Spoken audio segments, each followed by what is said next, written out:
So today we're here to talk about using the sum and difference identities to calculate exact values of trig functions. And this includes using the sine sum, sine difference, cosine sum, cosine difference, tan sum, and tan difference identities. And we learned how to derive these formulas in class, and now we get to use them to find exact values, which are evaluated using numbers on the unit circle. So we're going to check out the unit circle really quick just as a refresher. All of the degrees on the inside are the numbers which we will put in for alpha and beta in our equations, and the numbers on the outside will be the exact values which we substitute in for numbers or expressions in our equation. We're going to look at the trig IDs that you're going to need. So you have the cosine sum, cosine difference, sine sum, sine difference, and tan difference identities. And you can refer back to this as a cheat sheet if you have yet to memorize them. And the best way to go about learning these types of identities is by doing them. So we're going to do the sine of 285. Oftentimes the book won't tell you if you need to do the sine sum or sine difference identity. It's up to you to do one or the other, or it might tell you to do both. You just have to be cautious. And we're going to just check out which identity we want to use, and we're going to use the sine sum identity.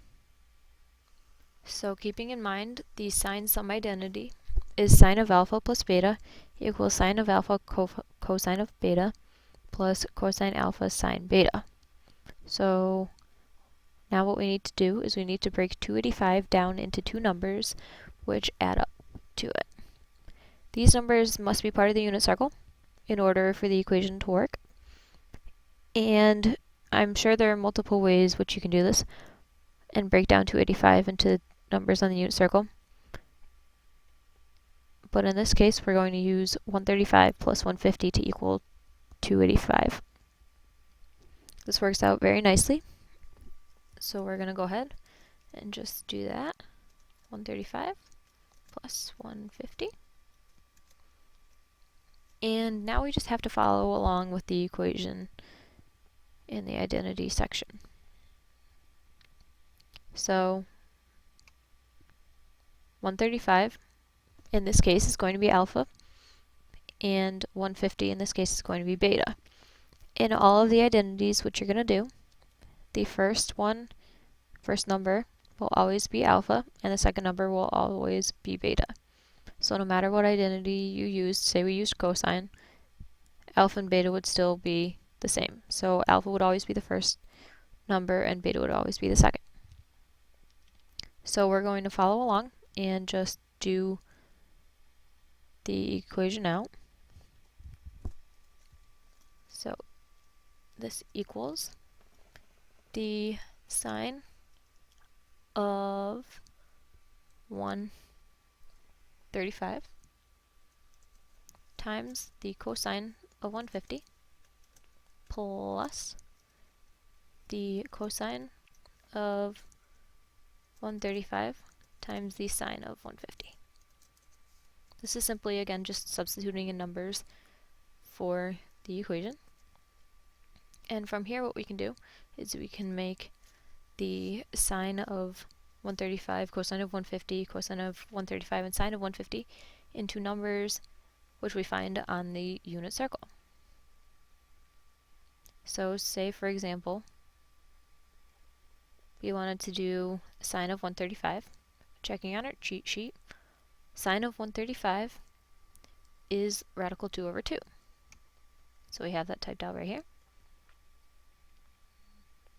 And the cosine of 150 happens to be negative radical 3 over 2.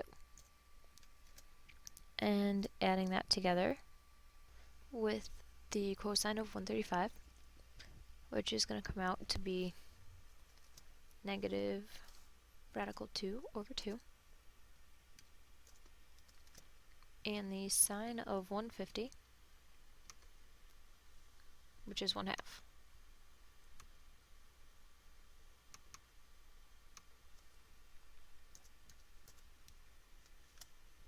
Now what you have to do is multiply these by one another and make sure that they come out to rational numbers. So if you have numbers with radicals on the bottom sometimes, you have to make sure that the radicals are on top. Keeping it in mind that when you multiply radicals, you multiply by the numbers inside and keep the radical on the outside. So in this case, it's going to be negative radical 6 over 4 minus radical 2 over 4. And this is all you have to leave your equation at. You don't have to simplify it because you can't subtract the radicals. This is as far as you need to go. So you're officially done with this problem.